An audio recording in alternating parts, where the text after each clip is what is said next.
have to watch a clock. I don't even have to watch a clock. I don't even have to watch a clock.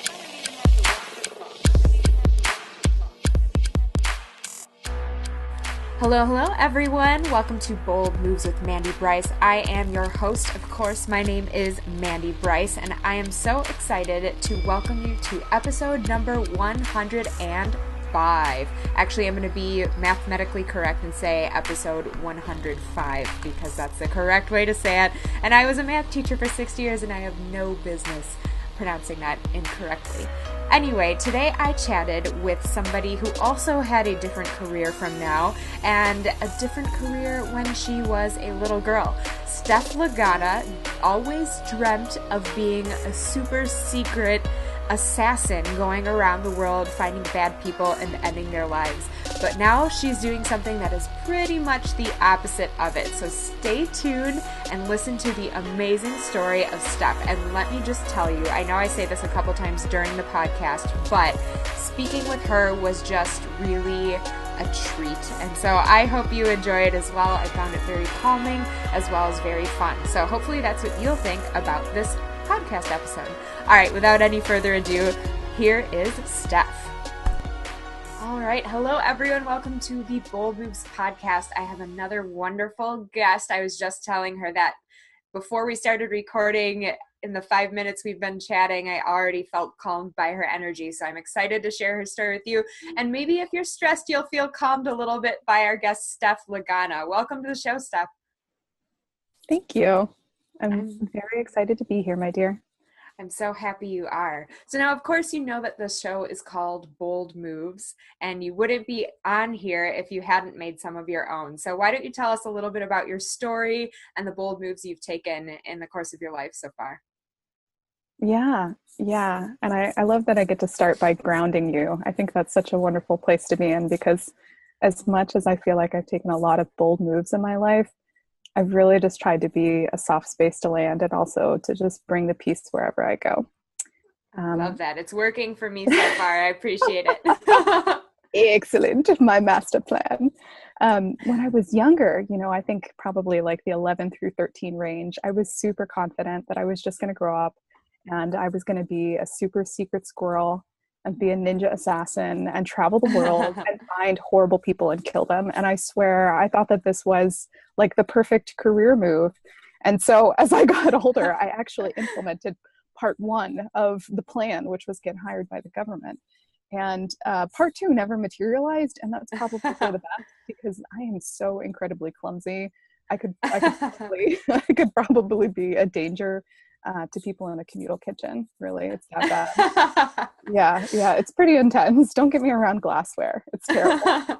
So you're not going to be the next actress in the next Bond movie or whatever that one was with Charlize Theron. Was that her? Oh my gosh. If they leave me sitting down, it would probably work out just fine. But if I have to move anywhere,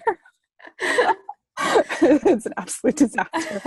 Maybe it's a self-fulfilling prophecy. I am a Taurus, so I've heard that bull in the china shop thing. Like, okay, I'm not sure, but in any case, it never actually happened. I never grew up to work for the man and go international places and kill people, but I did get a job post September 11th. A lot of my family was involved in the military and government across many generations. And it just felt like this really pure call to service for me. I needed to find a place where I could show up powerfully. Mm-hmm. And as a part of what happened, I wound up getting a job with the government as a government employee and supporting the military. So I worked for the Department of Defense for 11 years and 11 days, very automagically concluded. Wow. Very peculiar, but very magical as well. And I went to Afghanistan from 2011 to 2012.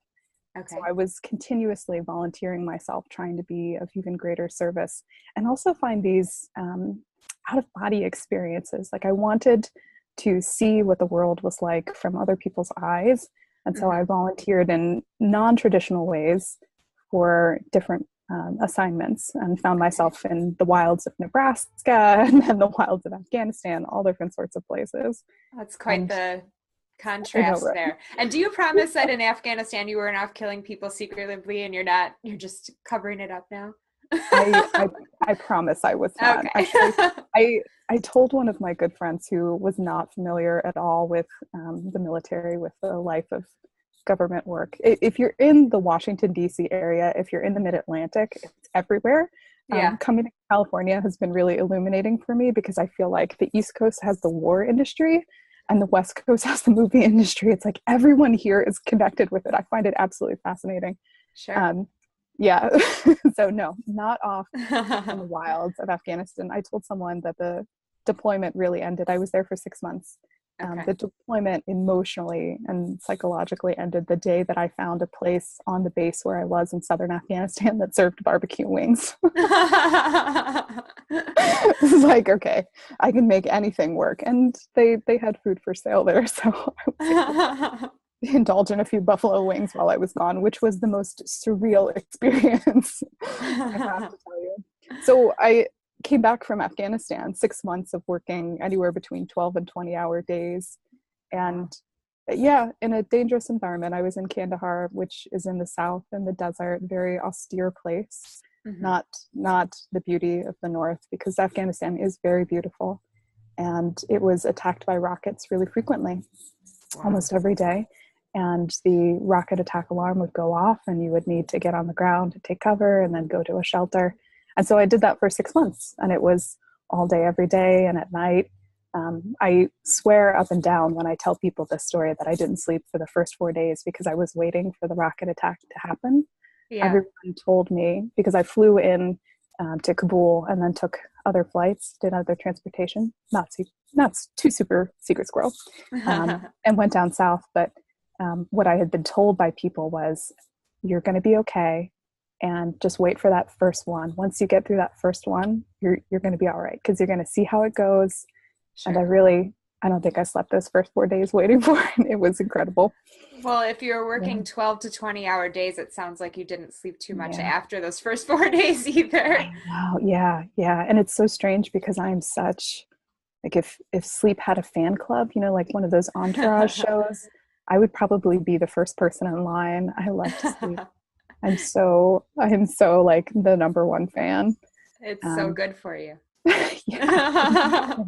I like to think that I'm being super magically productive in the dream time too, when I'm napping or going to bed at night. It's like I congregate with other magical people while I'm sleeping. That works. I like that. You got to tell yourself the stories that empower you, Right, absolutely. Oh, hello. Yes, this is Refugio, and he needs attention a lot, and he just was tapping my leg, which means he needs to sit on my lap now. So. Well, I like that we're three. There's a wonderful cat here named Merlin who is absolutely a wizard. He just appeared one day out of the air. And he's the only cat that I've ever met that likes belly rubs and isn't aggressive about it after you do it. But he doesn't kind of retaliate. I've met some cats that decide that they're not so interested afterwards. Refugio's open to belly rubs too and doesn't get aggressive. So he and Merlin would probably get along well. Oh, so cute. So I went on this personal healing journey post-deployment. It was really intense for me. I had this experience where I was not able to relate to other people. And so many people that were in my life didn't know what it was like to be in a war zone. Sure. So I felt super disconnected from my faith in humanity. And I wound up enrolling in a 9-month part-time life coach training program. So I found myself on the call going, what am I doing? I'm not going to do this. And then after the course of probably 45 minutes, I thought, shit, this is happening. I'm doing this. And it feels amazing. I'm so excited. Like, it feels like lightning in my body. And through the course of many years, so that was in 2013, I realized that I wanted to be in business for other people and to be deeply of service with that craft. Sure. So I've been in part-time business. I had been in part-time business up until last summer. And then left the government and became full-time. And in between that period, between us talking now and last summer, I've gone on so many adventures. It's been a wild, crazy, beautiful travelogue. I think I'm probably going to have to write a few books, and several of them are going to have like tabletop pictures, those coffee books, coffee table books that are like glorious and landscapes. I'm going to need a few of those. That's awesome. I love it.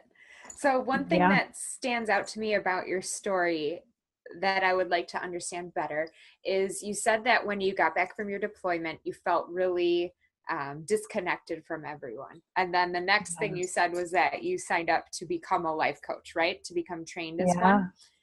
Yeah. What made you decide to choose that? And did you ever have thoughts like, well, if I'm feeling so disconnected, how am I going to help other people? Or how did you work your brain around that? Yeah, yeah, it's a great story. I definitely skipped some parts in there. That's a very good catch, ma'am. Um, Thanks.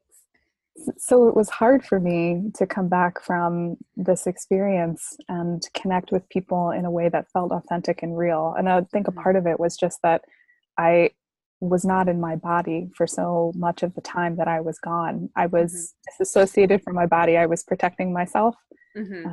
And being able to process all of that stuff, including all the trauma, was a really long road to hoe. And I came back and there were people, I had friends that thought that I was staying in a hotel the entire time that I was gone. Like, oh, wow. I literally had a friend ask me if I was staying like in a Marriott somewhere. And I just, like, I didn't even have the words, to be able to engage there. It was like so far removed from what had happened. And I actually had a friend that asked me, like, well, did something really bad happen? Like, she had a picture, I'm sure, of me being in like a World War II era film, like carrying around somebody's entrails.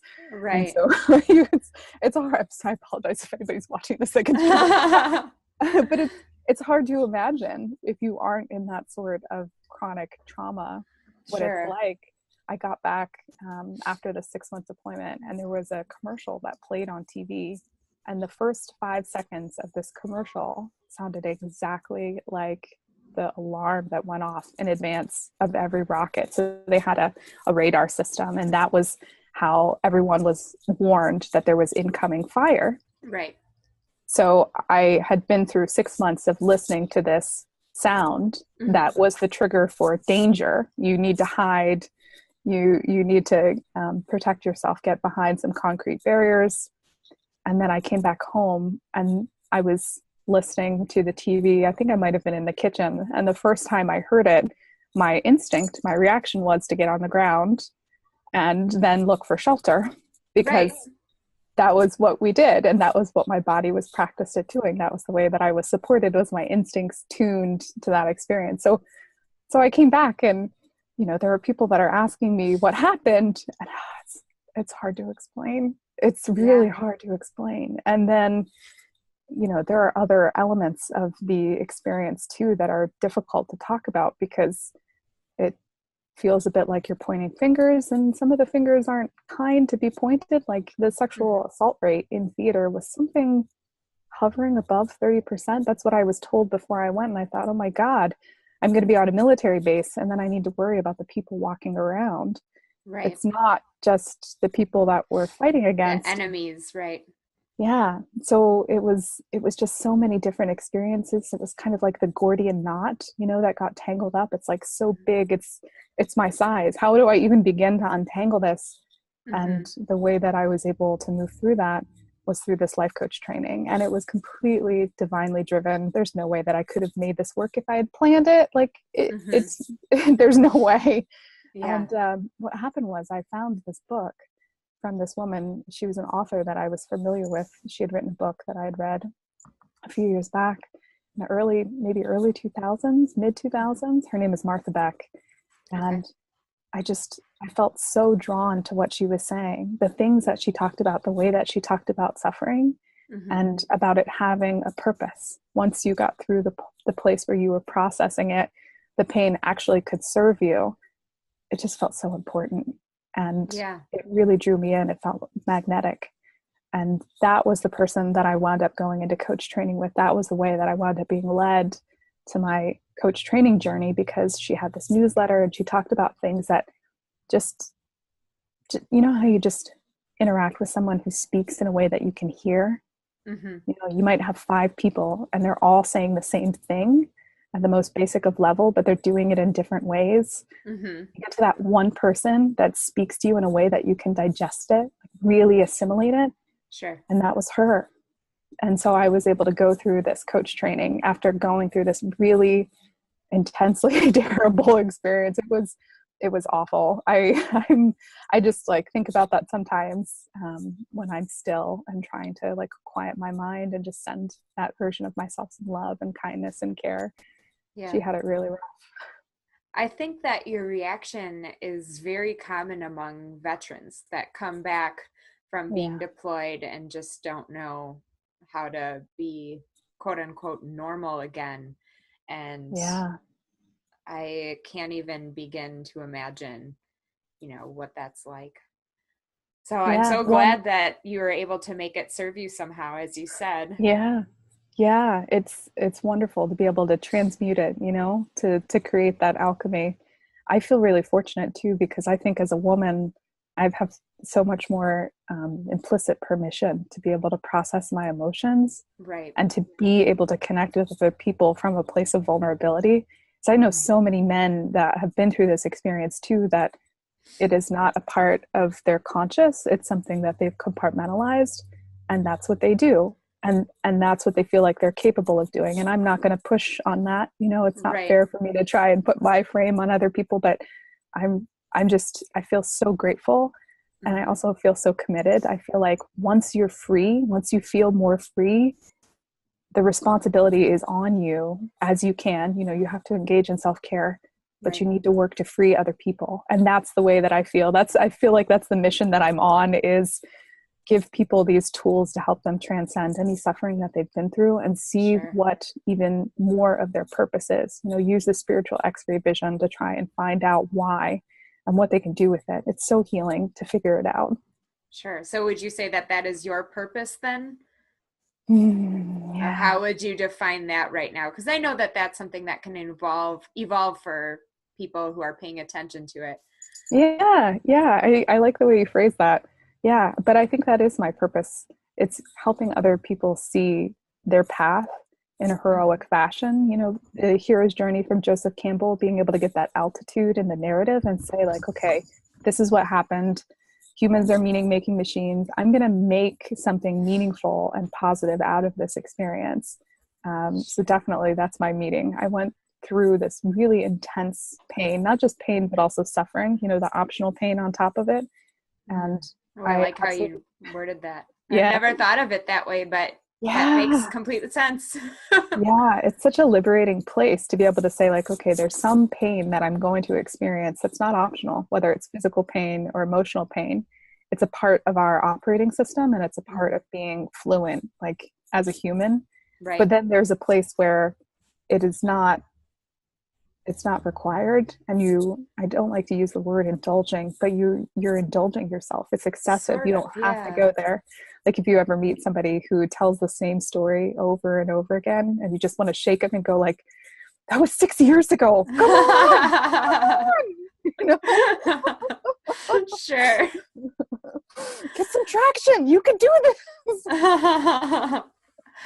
Well, you've mentioned a couple of authors, Joseph Campbell and Martha Beck.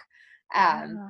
I don't know if you want to share the titles of the specific books that you read by them, and then as well as any other books you want to recommend, since we kind of got on the book topic a little bit. Oh man. Well, so Joseph Campbell, he actually did a series on public television in the 1970s. Okay. So if you are an audio learner, you can go back and you can get the tapes. Basically, I mean, they're not tapes anymore; they're DVDs or live stream. Sure. But it's a great way to digest the information. Okay. And he also wrote a book, The Hero with a Thousand Faces, and he just talks about how every story across culture, across history, really drills down to this one tale of someone finding the hero inside of themselves and getting supernatural support, getting assistance, having teachers show up, and then ultimately, after going on this journey, returning back to the place where they started, but in a way where they're never the same. Oh, I love that. So yeah, he's fascinating. And once you really take it in and digest it, you start to see it everywhere. And if you go online and look for it, one of the common citations is, oh, Star Wars. That's the reason why Star Wars is so popular.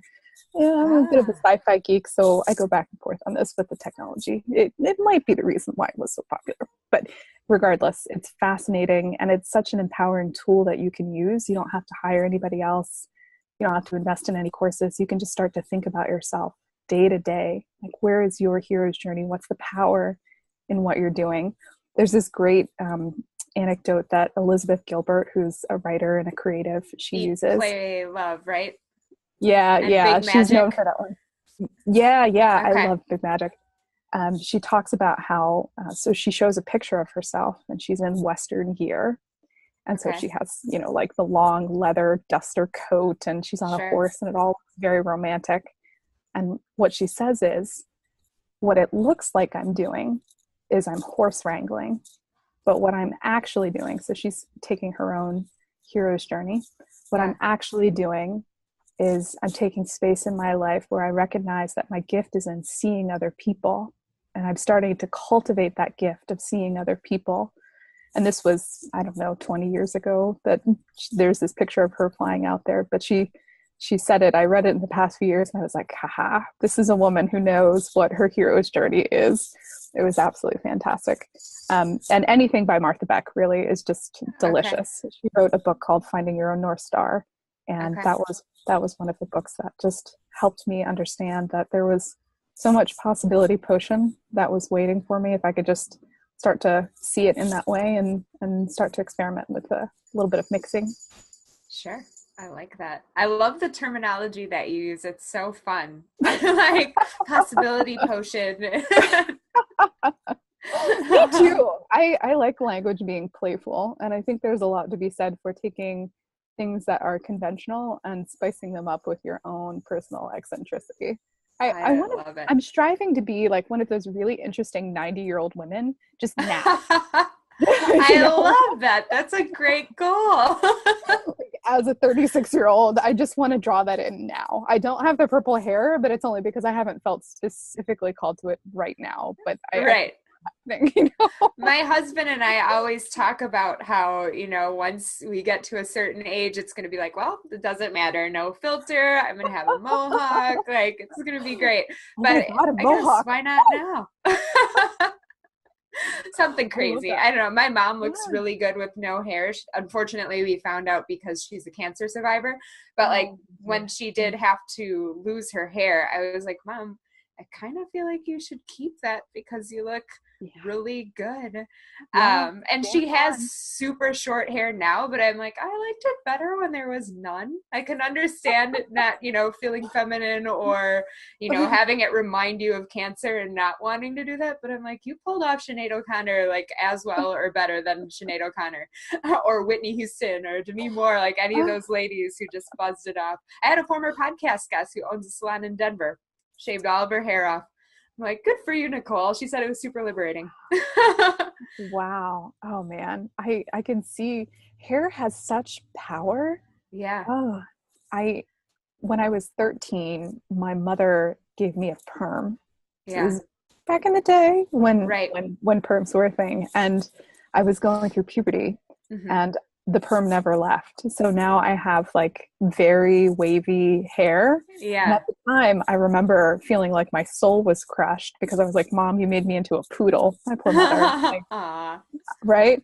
But now I look back on it, I'm like, maybe that was just my priestess initiation. Like maybe the curly hair was just ready to show up then. And that was when the magic happened. There you go. I love it. Hair has such power. So interesting. Absolutely.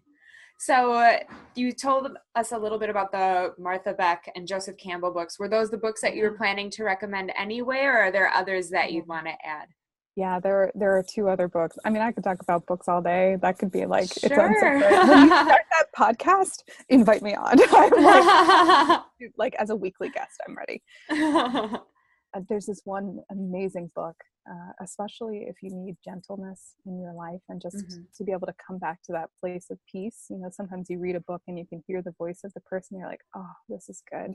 Yeah. This guy named Michael Singer, and he wrote a book called The Untethered Soul. Have you ever heard of it? I think I have. Yeah. Okay. It's so juicy. One of the things that he says is, your brain is going to give you the best effort for any task that you assign it. So if you tell your brain, this is implicitly, if you tell your brain that you want to live a life completely free of stress, winning every challenge you've ever thought of, it's going to try really hard for you to do that. Mm-hmm. And so your brain is going to spin 24 hours a day, 7 days a week, trying to get you that pressure-free winning life. And if you just let it know, like, hey, 90% is good. Yeah. 10% of the time, you know, stuff might happen. That's totally okay. I understand. Right. Like, there's a complete relaxation of that pressure relief valve. And when I read this, I just felt like the top of my head popped off, you know, like, in a good way though. Like somebody poured peace inside of me, and I was just like, oh my God, like I could tell my brain that it doesn't have, like, that's an unrealistic mission, and it absolutely does not have to execute against that. Like, it can just chill out and we can do our best. Yeah. God, the whole book is just this like wonderful prayer. It's so good. I highly recommend it for anybody who's interested in something that is.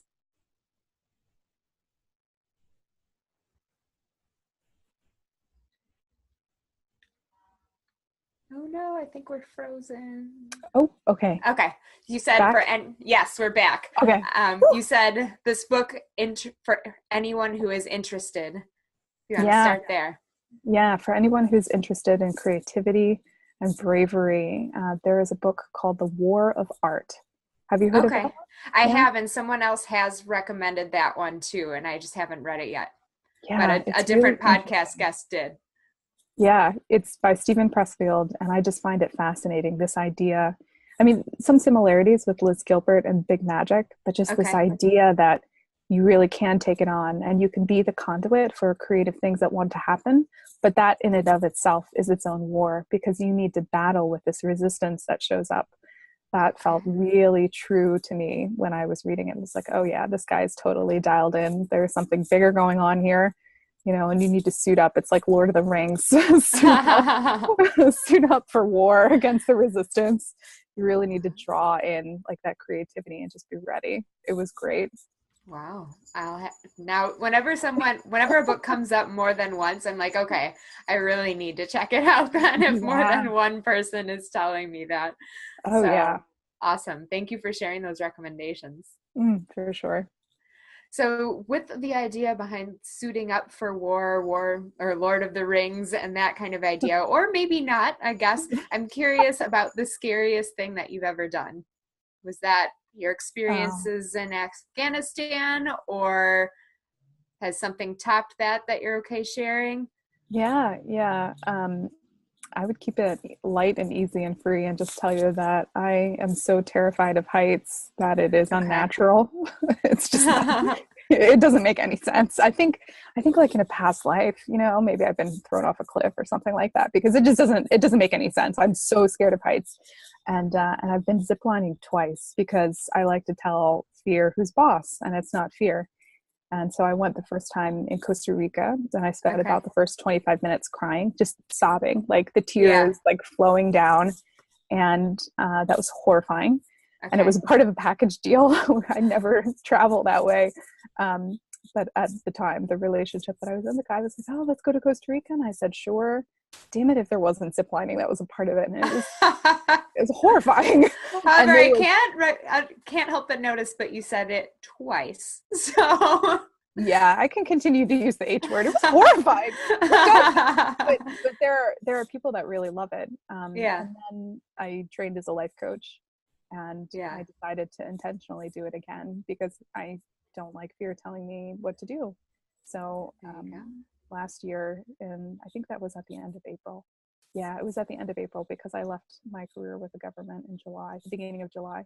Okay. I went and I said, you know, God, the universe, everything. I don't know how I'm going to do this. I don't know how I'm going to be able to shift this identity that's been so strong as a government employee, as somebody that works in the national security space. And I really don't know how I'm going to get off this tower either. So let's figure this out together.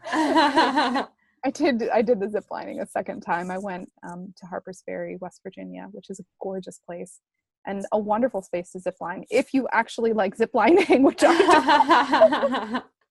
All right. Fair enough. Yeah, I'm hoping that's going to be the second and final time that if you need to tell fear who's boss again, it's going to be some other way. Man, I hope so.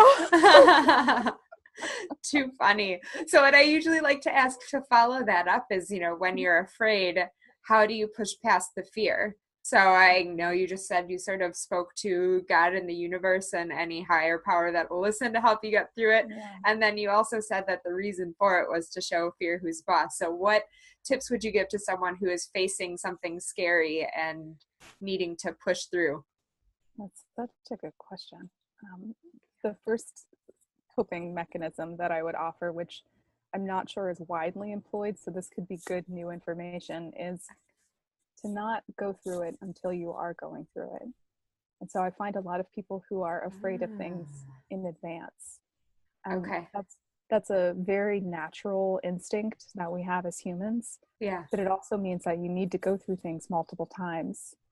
So if you can give yourself permission, like just, like on a soul level and say like, okay, like, yes, I'm scared about that. Also, it's not happening now. Like we're just trying to eat our eggs right now. Okay. So calling yourself back to the present moment and say like, Sure. okay, not yet. Now, in conjunction with that, if there are things that you can do that are reasonable, because fear is a wonderful way of getting the body's attention, getting the mind's attention. Yeah. So it really is, it's calling in extra resources for you. Mm-hmm. So if you can leverage that and say like, okay, is there anything that I need to do right now? Is there any steps that I need to take? You can leverage that energy that you're expending through the fear. And that's another really effective way of showing up and saying like, okay, I see you. I'm not trying to hide from you. Sometimes you're a bit of a bastard. Like I recognize you have a job to do. It's cool. Like we can relate to one another. Those would be my top 2 tips. Okay, I love that. And it almost reminded me of the same thing you said about the suffering being the optional, side dish with pain. Like is that, worrying about something ahead of time that might not even happen or isn't happening right now is kind of the optional suffering that goes along with, stressing out about something that's either a possibility or isn't this moment. Yeah, so many people are skilled at time traveling. They spend a lot of their energy invested in the future, worrying about things that aren't happening or regretting or being really wistful about things that happened in the past. Mm-hmm. And there's so much power that you have in the present moment, and you have to make the choice to be with yourself in the present moment. There's so much disassociation that we get trained to do, and a lot of it is just there's a little bit of head worship. Like we're taught that our brains know what they're doing, and with all due respect to our brains, giving them that job is disproportionate to their power. They aren't that advanced. They shouldn't be promoted to that position. We should be locked on to the trifecta that we have: the body, our gut, our instincts, our intuition, and also the soul, the heart. That's great. That's beautiful. So you mentioned your purpose. What is it that you do on a day-to-day basis, and what is kind of coming up for you in your career and your life? Yeah, I know you travel a lot. I know for a while you were in India and just coming back. Yeah. And how does all this fit together? What's going on? Yeah, the past year, I've been going through this very deep unwinding. I had this really strong identity as a civil servant with the military, working in the national security space. It was really important to me. And being able just to relax and chill out and say like, okay, I have a different normal now. It's been such an extraordinary and important process. So I've been traveling a lot in the last year. I'm in California right now, even though I'm normally based on the East Coast. Yeah. So looking forward to getting back home. I'm so ready. It's been a while. But my day-to-day, I am an entrepreneur. I'm a life coach. And specifically, I just relaunched my business in the past year. I'd been doing a lot of work part-time from 2013 onward until I left the government last year. So evenings and weekends, I was acting effectively as like a spiritual Sherpa. I was helping people on their spiritual path that felt juicy and right. And in the past 6 months, I've relaunched my business, and now I'm focused on helping other entrepreneurs grow their business in a way that's really deeply aligned with their intuition. Because what I know for sure is that people who are fully expressed in their purpose, like deeply immersed in their soul's calling, whatever that path is, they are happy, beautiful, like radiant, shining people. And that's what I see as the pathway to help heal the world, because the world is on fire right now. And those sorts of people are practiced in connecting with their passion and with their peace. And I really do think that being able to unlock that in people is one of the keys that I'm here to help turn. So I just had the insight and have been getting myself in gear to help unlock the gifts and talents of 1 million entrepreneurs in the next 12 months. It's been an exciting mission that's just evolved that I am ready to take on, just working on my little mission badge, I love that. And I feel like I connect to it so much because in a less like woo-woo spiritual way, that's kind of the exact goal behind this podcast, is that, hearing the stories of people who have made these bold moves is hopefully going to inspire anyone who's thinking of doing that. And seeing other people who have done something and, aren't just at some job that they hate, 40 or more hours a week. I really believe that if everyone is following their passion, that the world is just going to be a better place. So that's kind of my mission too, just a little bit different twist and not as specific with the 1 million people, but I love it. Go big or go home, right? Yeah. Or go big at home and then enjoy yourself on the couch. That sounds pretty fabulous too. Glass of wine, some Netflix or a book. I can handle that idea for sure. I love what you said about owning it though as your mission, because I have used podcasts through the course of the past few years as a life raft. I felt like it's been incredibly valuable for me to help maintain that mindset of optimism, of faith, of success. So I acknowledge you for putting that out into the world in that way. Rock on, sister. Well, thank you so much. If somebody is listening and, what you're saying is really speaking to them on really any of the different aspects of what you do, how can they find you online in case they want to be one of your 1 million? Oh my gosh, I would love that. So I'm at my mythical headquarters, which is mythicalenterprises.com. And I'm also on facebook.com/mythicalhq. Okay. And that is all related to Joseph Campbell and the hero's journey. I did not know that when I bought that domain. I just knew that I felt the nudge, the whisper, that was the domain that I needed to use, mythicalenterprises.com. I thought I was going to be a writer and maybe write a few books, maybe some essays, and help inspire a few people. And boy, did I get a different insight over the course of a few years. I would love to have anyone who's interested in getting unlocked as an entrepreneur or just advancing their skill set. I'm getting ready to record a 3-part webinar series that is basically going to be business school. And it's going to be completely free. So people can come over to my website and get on that list to get the training. And the goal is to help you find your most natural and powerful way of unlocking your gifts. There's a lot of business coaches that are out there that want to teach you a particular framework. I'm more than happy to give you guiding principles, but I also want to help you reinforce your own intuition and your own soul nudges. That's awesome. That's perfect. Do you have any other advice in general that either you've received that's impacted you profoundly or that you just wish the world could hear? Gosh, that's such a good question. Thank you. I try.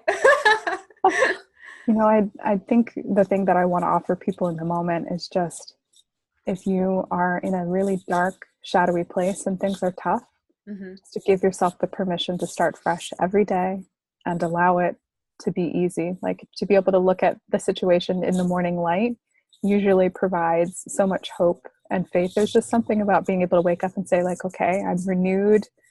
My reserves may not be full emotionally, financially, spiritually, but there's something about just being able to start over each day that I think is just so powerful. I wish somebody had told me that. They're just, go to bed, Stephanie. Just go to bed.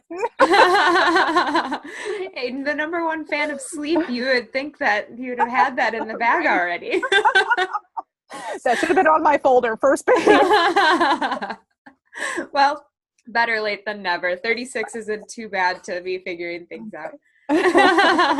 At least I hope, because I'm going to be 36 in a few days. So I'll be joining your 36 club. It's such a good year. You've got great things coming. Good. I'm excited. So far, everything's gotten better every year. So I'd like to continue on that path until I can be that eccentric 90-year-old, the super interesting one that you're talking about. But I like the idea of working toward that now. Yeah, right?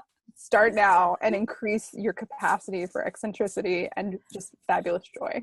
And, you know, if there's some leopard print that's a part of your wardrobe that just amp it up. You know? Right, maybe some rhinestones. I like it. I got the Swarovski crystals on my headphones. I don't know. I If you can... love them. So shiny and fabulous. I was so upset when I first put them on, and I'm like, you can't see them in the podcast. So the first few episodes after I bedazzled them, I'm like, yes, like gesturing so that you can. I'm like awkwardly tilting my head. Mm-hmm. Yes, I'm.